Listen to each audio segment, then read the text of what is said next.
What does it take to beat Hard Doom Tower 120? As it turns out, only 3 old school epics, non-void, and a gear set you probably think is garbage.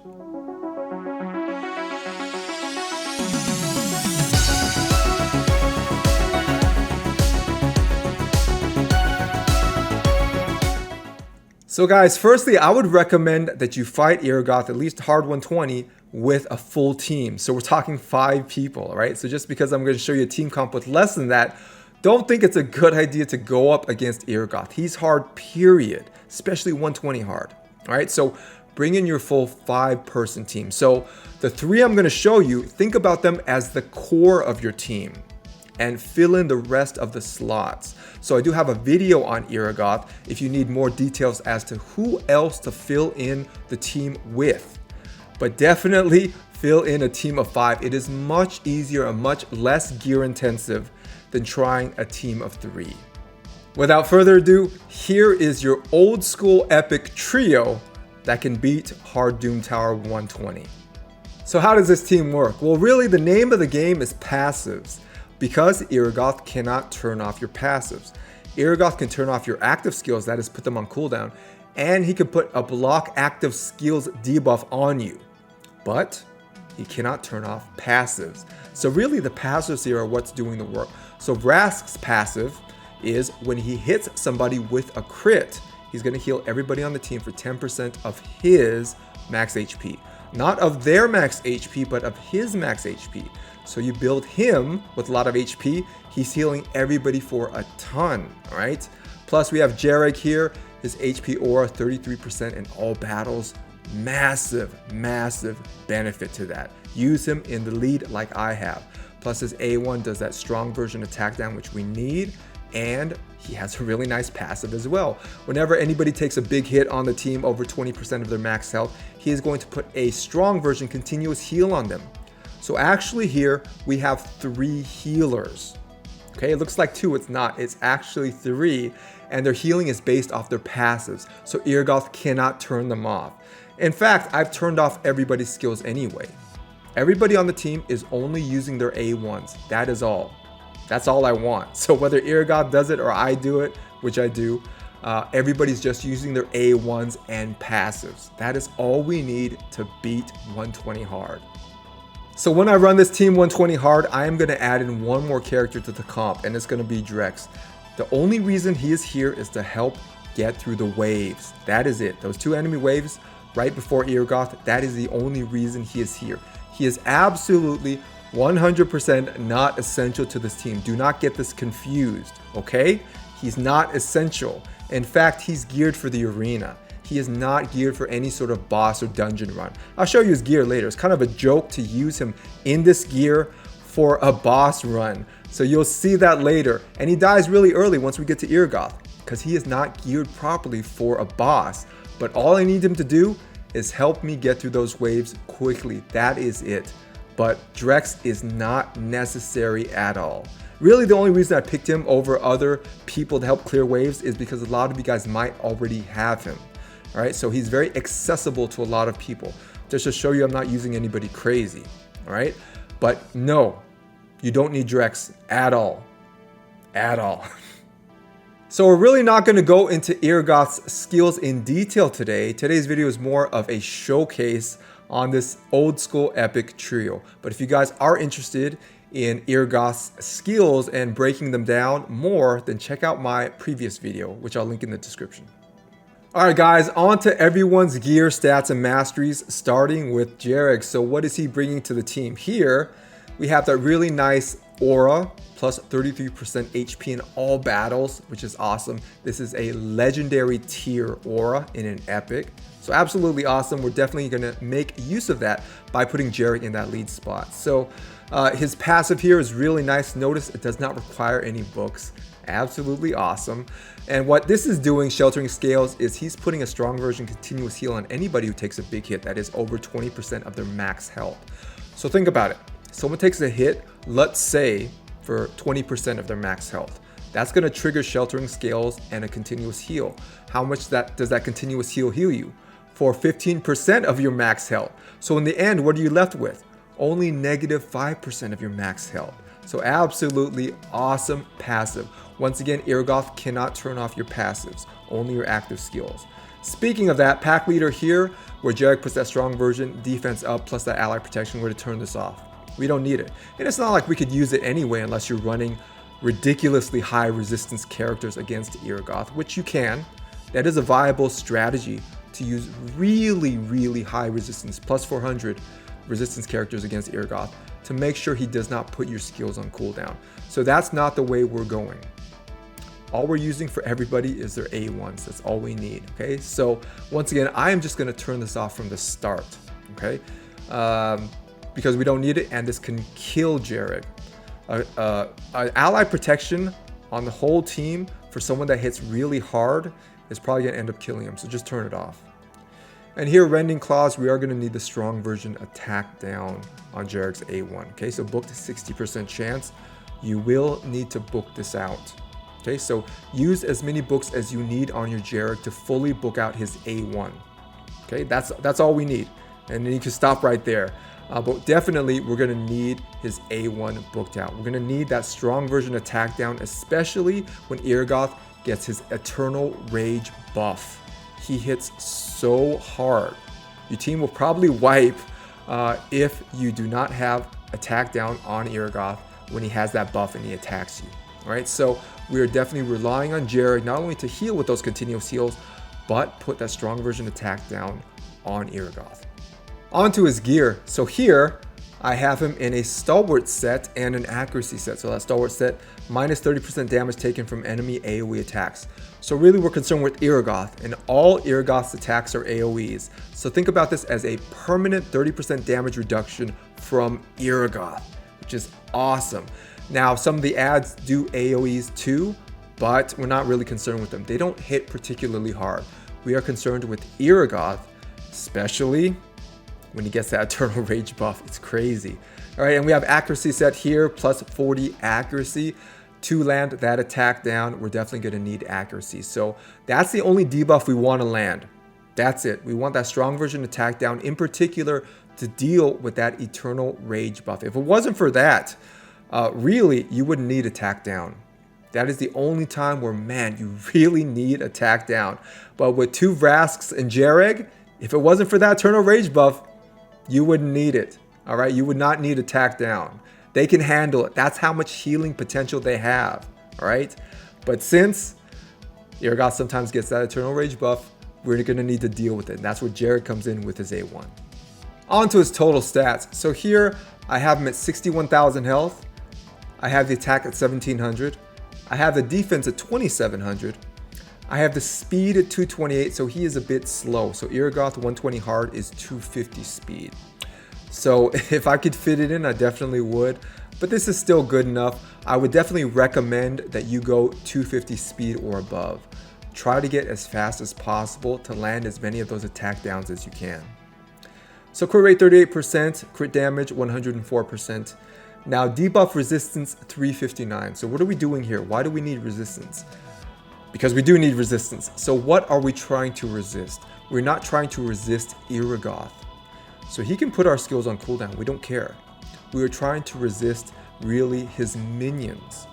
In particular, his minions put defense down on us, which is just huge as far as damage. Think about if Iragoth has that Eternal Rage buff, and he does his AoE, plus we have defense down on ourselves. We're gonna wipe for sure.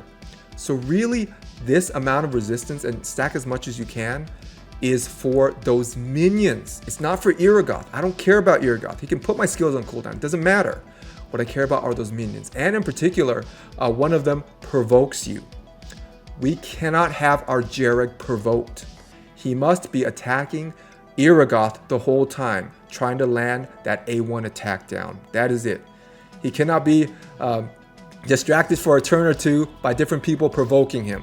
Okay? He must have that singular focus on Iragoth, and in order to do that, he needs to have some resistance. Okay? So you're gonna need to build your characters with resistance. Once again, not for Iragoth, but for those minions, for their attack down and their provokes. And so for here, debuff accuracy 350. So the resistance on Iragoth, 120 hard is 330. So you're definitely going to try to meet that number or exceed it. So if you can get around 330 or above with your accuracy, that should be able to overcome that resistance of Iragoth. So definitely shoot for 330 or above if you need to land debuffs. All right, guys, on to his masteries. I'm just going to highlight a few. So here we have Life Shrinker. So we're healing for 5% of damage dealt when Jareg is under 50% health. And it will happen quite a bit. So this is really good in combination with this skill here, War Master. So we get a chance to do bonus damage based off enemy max HP. So the more HP an enemy has, the more potential damage we can do when War Master procs. Now it doesn't proc 100% of the time, it says 60%, but when it does, man, not only are we doing big damage, but we're getting big healing with Life Drinker. So really good combo there, the Life Drinker and the War Master. Onto the defense tree. Now, this might seem kind of weird because a lot of people run down the support tree with Jareg, and for good reason. He has buffs and debuffs. So most of the time with your characters, when they have buffs and debuffs, you're going to shoot for something like lasting gifts to potentially extend buffs, or Master Hexer to potentially extend debuffs, right? And you can increase the chances of landing debuffs here with Sniper as well. So certain debuffs, you can increase the chances. I've experimented with the support tree and it does not work as well as the defense tree. Okay. In particular, we are looking at this retribution. So when Jareg takes a big hit, he's going to counterattack. Now it's not like his A1 does a lot of damage, but it has that strong version attack down. We're going to need that absolutely if you intend to trio the boss like I do. All right. Or in general, this is a really good mastery for him for this boss. Okay, Iragoth just does a ton of damage. Okay, so retribution, you get that counter attack, which is nice because it's another chance to apply that strong version attack down. Remember, booked, Jareg only has a 60% chance to land it. Okay, so a little bit over half the time he'll land it, but ideally you want it up more than that. So retribution gives that to you. So that's really what we're looking at with going down the defense tree. This is the number one thing you need, retribution, to really make Jareg work for this. Because whether or not the comp succeeds really isn't about the Vrasks. They do really good job, but it's about Jareg and retribution. Okay, if Jareg can land that A1 consistently, you're gonna live, you're gonna beat him. If Jareg does not, then you're probably gonna die. The Vrasks and even Jareg with his healing is not enough. Okay, so retribution is the way to go. On to Vrask. So both of my Vrasks are geared similarly and have similar masteries and builds. So I'm only going to go through one of them with you. So why are we using Vrasks? Well, for their passive right here. So when Vrask gets a crit, he's going to heal everybody on the team for 10% of their max health. So really nice when you build your Vrask with crit rate, so he gets those crits off, plus a lot of HP. So build your Vrask with as much HP as you can to increase that heal to the whole team. Here, Lightning Strike, we're not really going to use it. Yes, the A2 here does activate his passive and everyone is going to get healed, but the A2 is not as good as the A1. Why is that? Because the A1 actually has, as you can see, a turn meter boost with it. So Vrask will fill his own turn meter by 20% when he gets a crit. Once again, we're building him with as high crit rate as we can and as high HP as he can. So when he does hit anybody, he's going to crit, activating that passive, healing everybody for 10% of his max health. Plus, Vrask himself is going to get that turn meter boost, 20%. Okay, so we're just turning off that A2. We actually do not want to use it because it does not include that turn meter boost. So all we're using really is Vrask's A1 along with his passive. Onto his gear, and really this is the secret sauce. I have him in a retaliation set. I mentioned in the beginning that really I utilize a set that probably most of you guys have thrown away or sold more times than you can remember. Probably a lot of you guys don't even have one good retaliation set in your account because there's not much use for it, but retaliation is freaking insane on this dude. Trust me, when you see the run, man, it is proccing all the time. Vrask is rushing in with his A1, just healing everybody like crazy. All right, so if you want to do Doom Tower Hard 120, you're having trouble and you have a few Vrasks, start farming retaliation. All right, it works so well which you will see. So retaliation, if you guys don't know, 35% chance to get a counterattack when hit. Now the avenging set has a higher percent chance to counterattack, but it requires that someone be hit with a crit. The nice thing about retaliation is it doesn't. Any sort of hit, okay, can potentially activate a counterattack. So this set is bonkers on Vrask, okay? This is the secret sauce, straight up. Without retaliation, I don't know if 2 Vrasks and a Jareg can do it. I'll be honest with you. But with retaliation, yes, they can. And you guys will see that. Plus, I have that divine speed set, speed plus 12%, that self shield. I don't care about it. You don't need it. We're really relying on those heals from the Vrasks and from Jareg, right? So once again, if you really want to maximize your Vrask, then put him in retaliation. On to his total stats. So here I have him at 68,000 health. I have the attack at 1900. I have the defense at 1800. I have the speed at 210, so Iragoth hard 120 is 250 speed. So if you could get your characters faster than 250, I would definitely recommend it. But this still works, as you're gonna see. 97% crit rate, pretty good. Crit damage, 102%, we're not concerned with that. Vrask does not have to do any sort of minimum amount of damage to activate his passive. All he needs to do is get a crit, period. And he's gonna activate that heal. Debuff resistance 363, you're gonna shoot for plus 300 resistance on all your characters, really to resist that defense down and that provoke from the minions, not from Iragoth, okay? 363 is not enough to resist Iragoth, but luckily that's not what we're going for, okay? If you're looking at resisting Iragoth with a super high resist team, then you're looking at 400 plus resistance. All we're trying to do is to resist those minions. And debuff accuracy 135, we don't need any accuracy for Vrask. On to his masteries. So down the offense tree, you're going to see the same thing with the Life Drinker and the War Master combo, right? But down the defense tree, same thing as well. So here, we really want Retribution. So not only are we getting the counterattacks from the set, right, the retaliation set, but we are getting them from this mastery. So he is going to be counterattacking all the time, your Vrasks. And we have 2 of them, all right? And every time he counterattacks, he heals everybody on the team for 10% of his max health, all right? And he gets a turn meter boost. That happens even with counter attacks because Vrask is using his A1, right? That's part of the A1. He gets a 20% turn meter increase, all right? So definitely for your Vrasks, yes, put Retribution on. You're gonna get so many counterattacks. You're gonna get so much healing with the Vrasks plus the passive of Jareg. All right, so definitely worth it to go down this tree for your Vrask, especially since Vrask doesn't have any debuffs or buffs to put up to go down the support tree. Really no reason to go down the support tree. So stay with the defense tree for your Vrasks. All right, guys, on to Drexthar, and the only reason I'm showing you his gear is because you might wonder what is on him. As I mentioned before, Drexthar is not necessary to this comp. He is not essential. It's kind of a joke I'm using him. Look at what he's in. He's in a Savage set.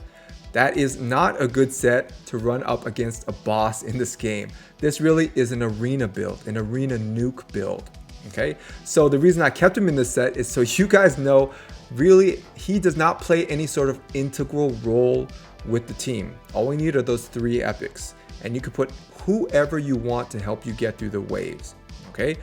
This is why Drex dies so quickly once we get to Iragoth.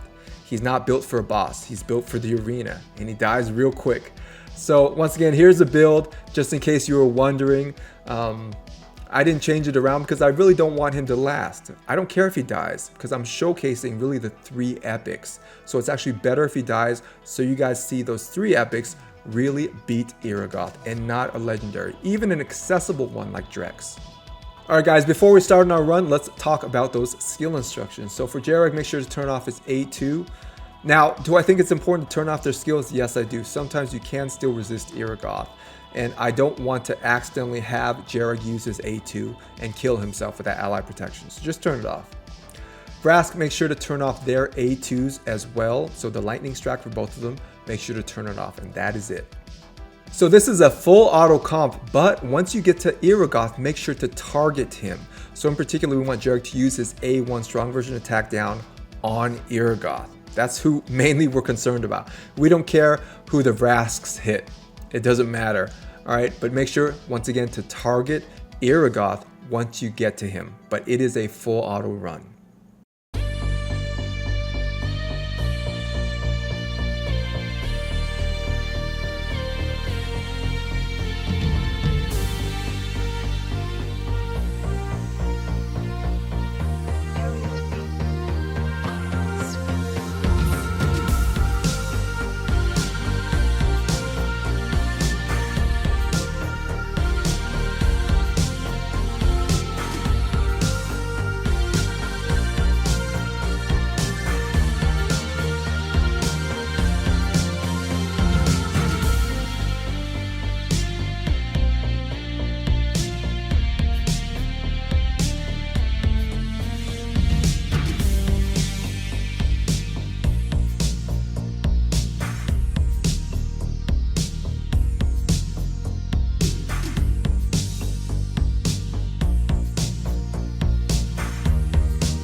Alright guys, that is it for today. I hope this video has shown you something new and interesting. It's kind of crazy when you think about it, huh? Double Vrask and Jareg is all you need to beat 120 hard. By the way guys, if you haven't, like and subscribe, and I will see you guys in the next video.